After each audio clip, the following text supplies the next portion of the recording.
after school, every Wednesday we wear red. Table to Power is in our shops. It's about building leaders. And the goal is to stop inactive ICE raid. Our working conditions are their learning conditions, right? And so when we're fighting for better working conditions, we're fighting for better learning conditions for them too.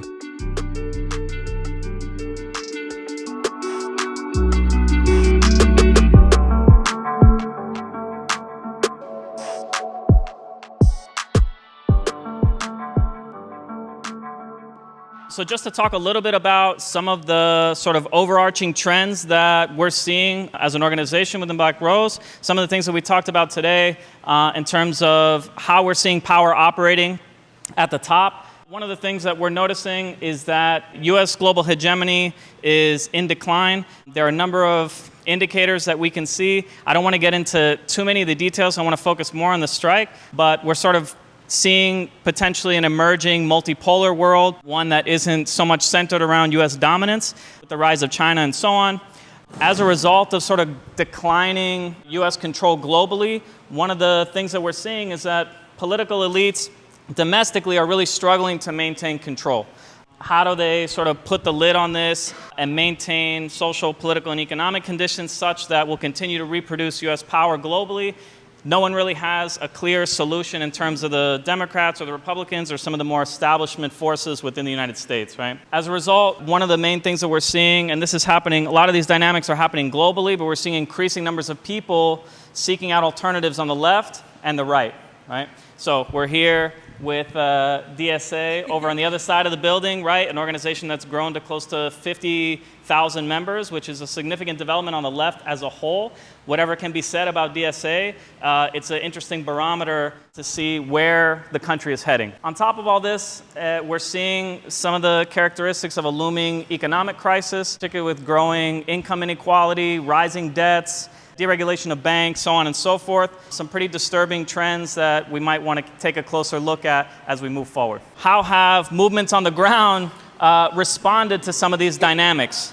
One of the things that we're seeing is this idea of retrenchment, meaning kind of scaling back to adopt a more kind of defensive posture in the face of right-wing assaults, right-wing populism, proto-fascist movements. You see mainstream unions like the SEIU cut their budget by 30% just at the thought of Trump coming into power, starting to scale back their organizing efforts, okay? One of the other tendencies that we're seeing is this idea of militant reformism.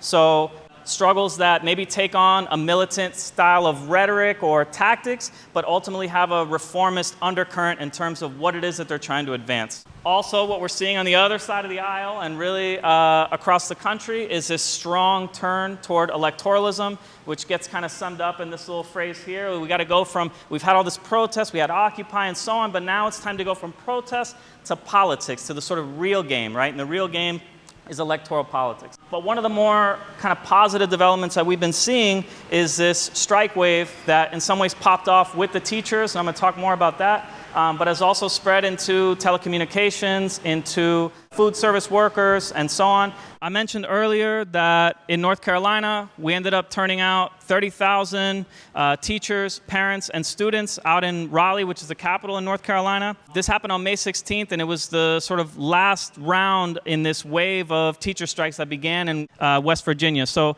what I want to do is tell a little bit of the backstory, because I think what ends up getting covered is these sort of mass marches, and you don't really get a sense of what went on behind the scenes to get to that point. Just to give a little bit of background in terms of public education in North Carolina, unlike other states in the South, up until around 2008, public education in North Carolina was fairly well funded. Again, relative to the South, we were doing pretty well for ourselves. But when the economic crisis came, when a shift in power came at the General Assembly, which is a state legislature in North Carolina, power getting switched over to the Republicans. Some of you might have heard of all these sort of gerrymandering tactics that were used to kind of secure votes in particular sectors and really take over the state in significant ways. From there, we have this sort of manufactured crisis that pushes us toward increasing austerity and privatization. So we went from being a relatively well-funded public education system to being 39th in the country in per pupil spending, meaning the amount of money they spend per student in the school, 37th in the country in terms of average teacher pay. We lost about 7,500 teaching assistants. So that includes folks who do ESL, work with special needs kids, all that. The overall salary dropped by 10%, and we're $9,000 below the national average. We also lost things like, if you have an advanced degree, you used to get paid a little bit more for getting that advanced degree. They took that away, okay? So there's sort of no incentive or ability to climb beyond that kind of entry level.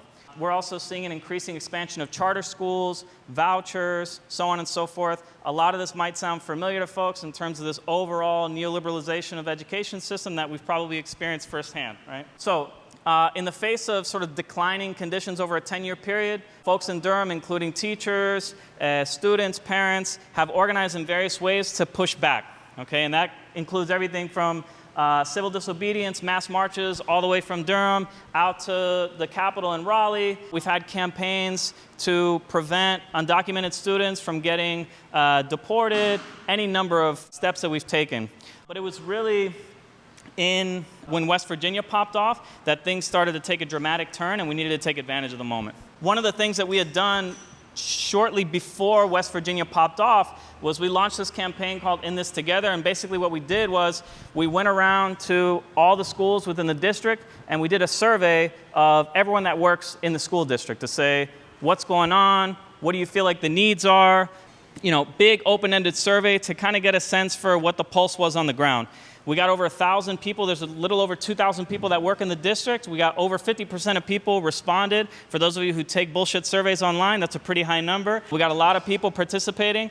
And out of that, we developed a program of demands based on what came out of that survey. The list of demands, this is the Spanish version, but it was two-sided. And so what we were starting to do was host community forums with students, parents, and teachers, because the demands are not exclusive to teachers. They include demands that came from parents, that came from students. And so we were hosting community forums in different parts of the city. And then one of the things that I was doing and other teachers were doing in the buildings is going door to door and saying, yo, remember that survey we asked you to do a while back that you were kind of reluctant about doing and you ended up doing it? Well, we developed this whole program, and then building by building, door by door, we're saying, okay, what of these things do you want to prioritize in the next year, 2 years, whatever?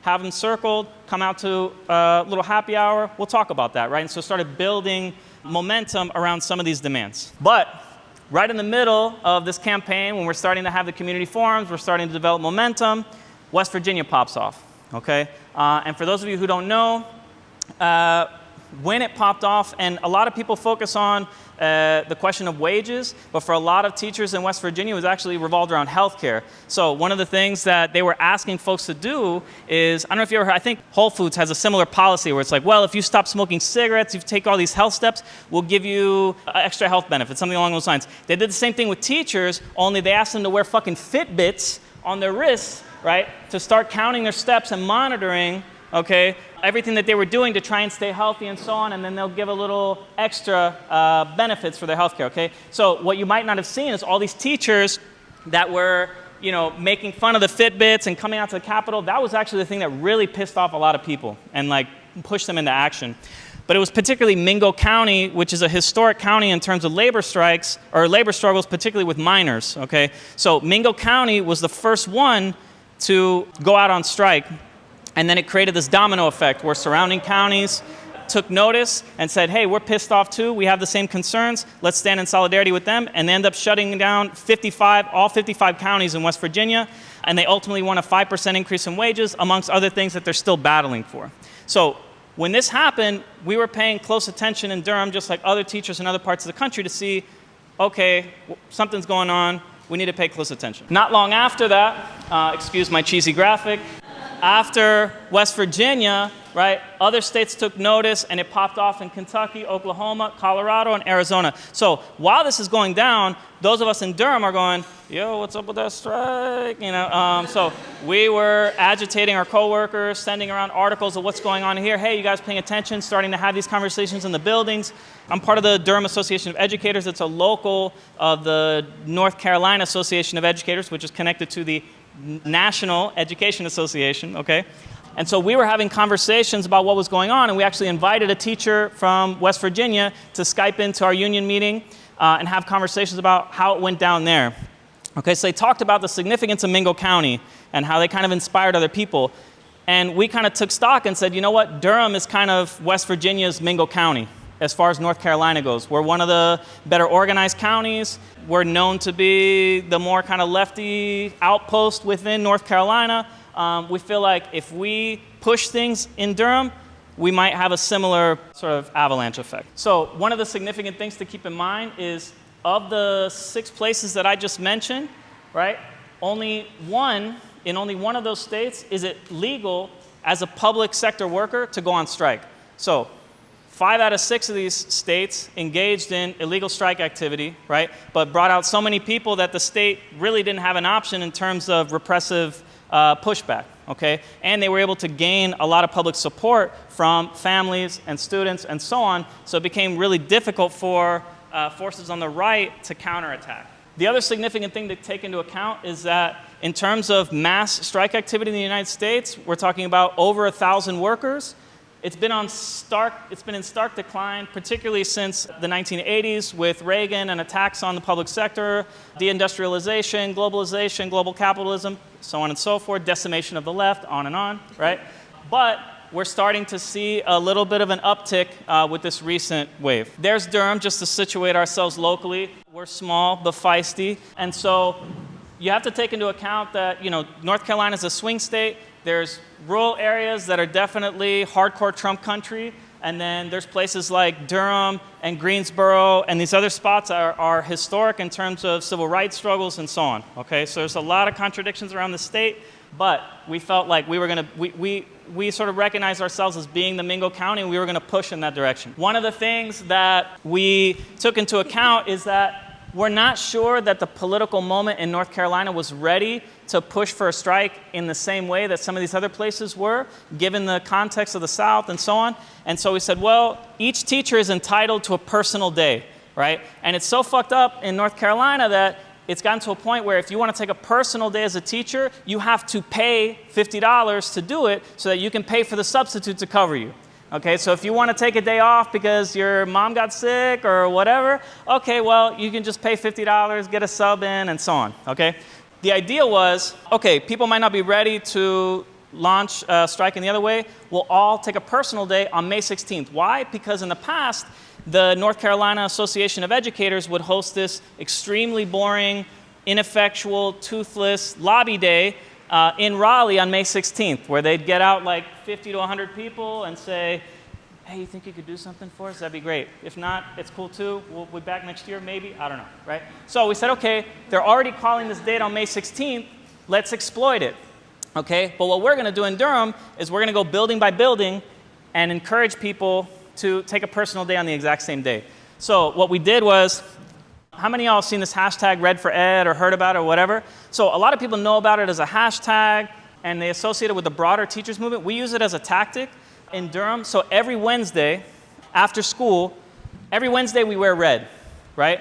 And then after school, we all come together and we take a photo and then we post that photo to our internal union page. And it's usually with a theme. So it might be in solidarity with immigrant students, it might be in solidarity with what was going on in West Virginia, there might be different themes. But the idea is that when you're working day to day as a teacher, I have 120 some odd coworkers, I see maybe 15 of them every day because I have there's 2,000 kids in my school, I barely see them. So it's a way to bring us together and to connect us with other teachers in other buildings. Okay, so it might seem simple, but it actually was critical in terms of laying the groundwork and building the social relations necessary to launch the strike. So what we did was we started with some of our best organized buildings, and that's my building and a couple other ones, right? And what we did was we would go door to door and say, yo, let's get a solid core who's going to commit, right? Get like 5 people to say, we're going to take a personal day, and then go door to door and say, hey, this is going on. Do you want to participate?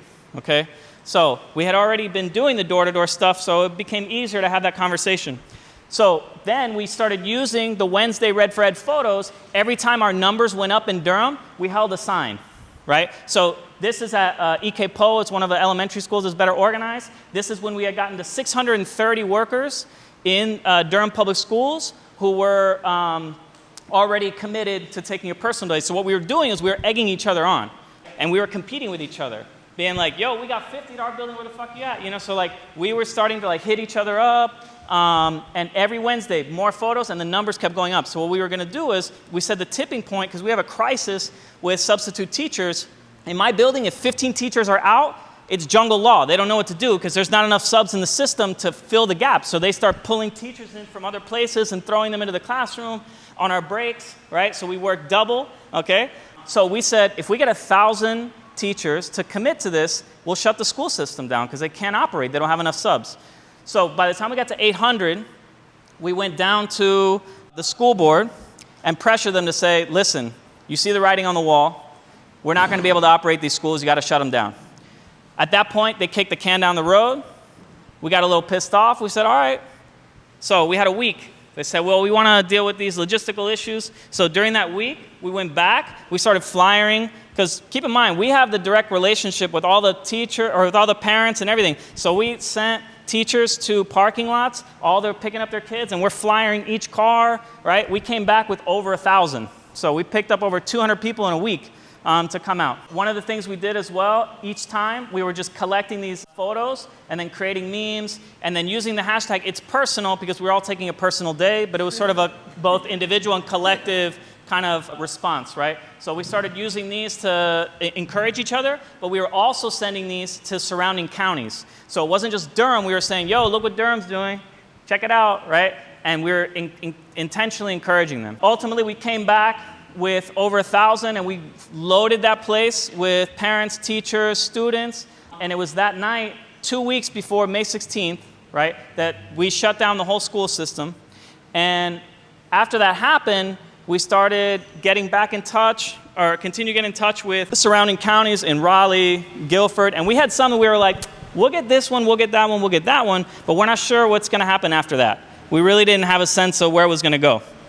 But once a few of the surrounding counties started falling, then every day it was like, and another one, and another one, and another one. Ultimately, we ended up shutting down 42 out of the 115 school districts across the state. And one of the more significant things is that it wasn't just the usual suspects. So we got the usual suspect counties, but we also got rural counties. We got some of the biggest school districts in the state. Over 60, I think close to 70% of students were not in schools, because even though we didn't get some of those states, there's some of the smaller counties, right? So we got the biggest counties, and we also got some of the smaller rural ones too, right? But we basically more or less shut down the whole state. So this was the result. In Raleigh, we ended up having 30,000 people come out, like I said. Ultimately, we were able to get a raise of about 6%, and this fight very much still continues. The range of demands wasn't just around wages, it was also healthcare, increases in per pupil spending, and a number of other things. While we were in Raleigh, one of the things that we did was we created, those like street signs or lawn signs that people put out? We created one for each county, right? So when we got to Raleigh, we had a social justice caucus within the union called Organize 2020.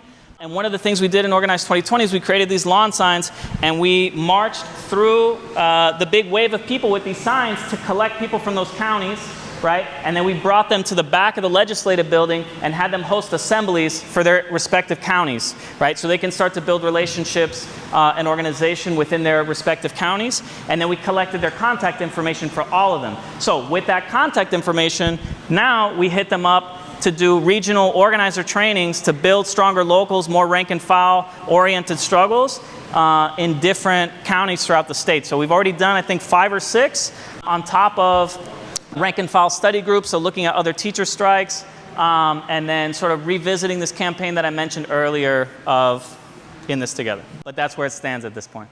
So thanks.